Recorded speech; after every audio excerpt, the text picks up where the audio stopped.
How effective are different hair transplant methods? Hair transplants aim to restore hair growth to areas of the scalp with limited or absent growth.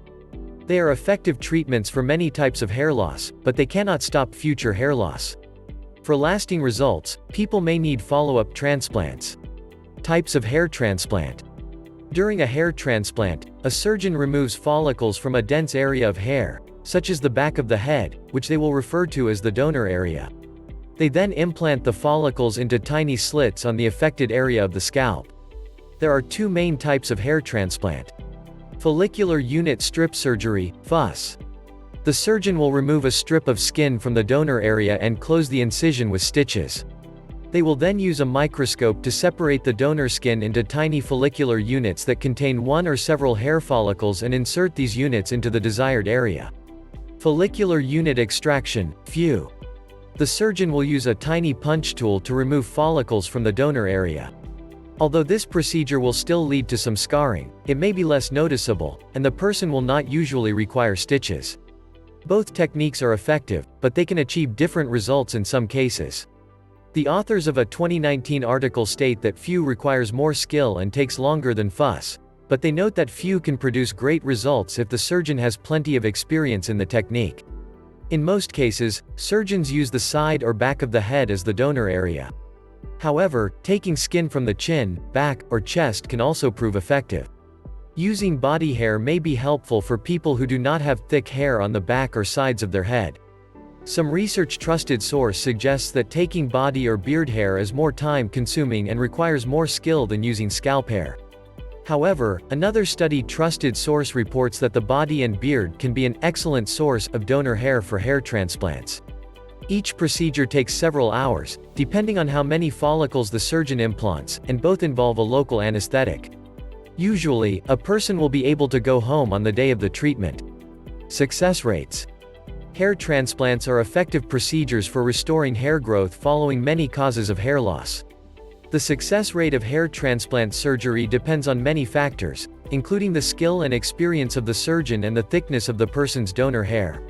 According to the American Society of Plastic Surgeons, ASPS, hair transplantation can provide a modest change in hair fullness.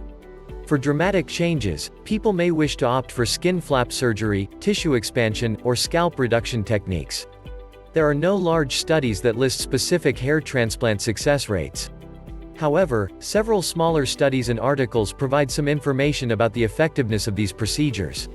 One study trusted source found that the majority of people who underwent FU using body or beard hair combined with scalp hair were satisfied with the results at an average follow-up of 2.9 years.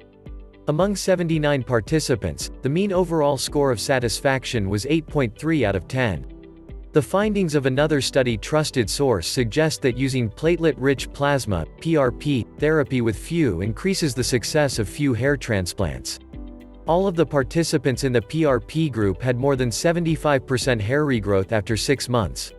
They had more rapid improvements in hair density and skin recovery than those in the non-PRP group. Do hair transplants last? In most cases, a person will have thicker-looking hair after a successful hair transplant. However, they may continue to experience hair thinning and loss after the procedure, which can give the hair an unnatural or patchy appearance. For longer-lasting results, people may require follow-up transplants. According to the ASPS, there is a chance that some of the transplanted hair follicles will not take. These follicles die, and no new hair grows in their place. The ASPS also warn people to expect that they may need a touch-up procedure. This procedure can help by filling in any areas that are not thick enough or blending the follicles for the most natural look. For the best results, a person should follow their surgeon's post-procedure instructions. Doing this will increase their chances of a successful hair transplant. A person may need to avoid strenuous activity and exercise for several weeks. They may also need to wait a few days before washing their hair.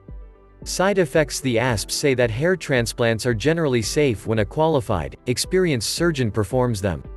However, even with successful hair transplants, some side effects can happen. Infection or bleeding. Hair transplants involve making cuts or incisions in the skin. A surgeon makes an incision to remove the donor follicles, and they make tiny incisions on the scalp in which to place the follicles. With any incision, there is a risk of infection or excessive bleeding. Scars. There is also a risk of scarring on both the donor area and the area of the transplant. A person should speak with their surgeon about these risks before they decide to have the procedure.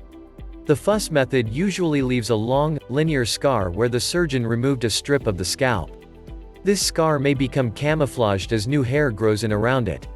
It may, however, be visible if it becomes widened during healing, the surrounding hair is thin, or the person wears it short in style. The FU method may also leave some scars in the area where the surgeon removed the follicles with the punch tool. However, these scars may not be as large as the scar from FUS. In some cases, a person may have raised bumps around the transplanted hair.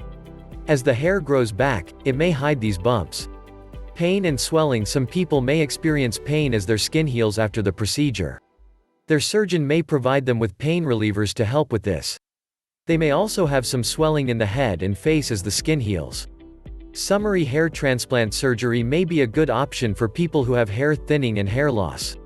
It may not be a permanent solution to thinning hair, but for many people, it can help restore hair fullness and self-confidence.